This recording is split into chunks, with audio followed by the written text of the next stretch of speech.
சங்கீதம் அதிகாரம் 8. எங்கள் ஆண்டவராகிய கர்த்தாவே, உம்முடைய நாமம் பூமி எங்கும் எவ்வளவு மேன்மையுள்ளதாய் இருக்கிறது. உம்முடைய மகத்துவத்தை வானங்களுக்கு மேலாக வைத்தீர். பகைஞனையும் பழிகாரனையும் அடக்கி போட தேவரீர் உம்முடைய சத்துருக்களின் நிமித்தம் குழந்தைகள் பாலகர் வாயிலால் வேலனுண்டு பண்ணினீர். உமது விரல்களின் கிரியையாகிய உம்முடைய வானங்களையும் நீர் ஸ்தாபித்த சந்திரனையும் நட்சத்திரங்களையும் நான் பார்க்கும்போது, மனுஷனை நீர் நினைக்கிறதற்கும் மனுஷகுமாரனை நீர் விசாரிக்கிறதற்கும் அவன் எம்மாத்திரம் என்றேன். நீர் அவனை தேவதூதரிலும் சற்று சிறியவனாக்கினீர்.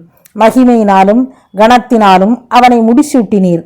உம்முடைய கரத்தின் கிரியைகளின் மேல் நீர் அவனுக்கு ஆளுகை தந்து சகலத்தையும் அவனுடைய பாதங்களுக்கு கீழ்ப்படுத்தினீர். ஆடு மாடுகள் எல்லாவற்றையும் காட்டு மிருகங்களையும் ஆகாயத்து பறவைகளையும் சமுத்திரத்து மச்சங்களையும் கடல்களில் சஞ்சரிக்கிறவைகளையும் அவனுடைய பாதங்களுக்கு கீழ்ப்படுத்தினீர். எங்கள் ஆண்டவராகிய கர்த்தாவே, உம்முடைய நாமம் பூமி எங்கும் எவ்வளவு மேன்மையுள்ளதாய் இருக்கிறது. ஆமேன்.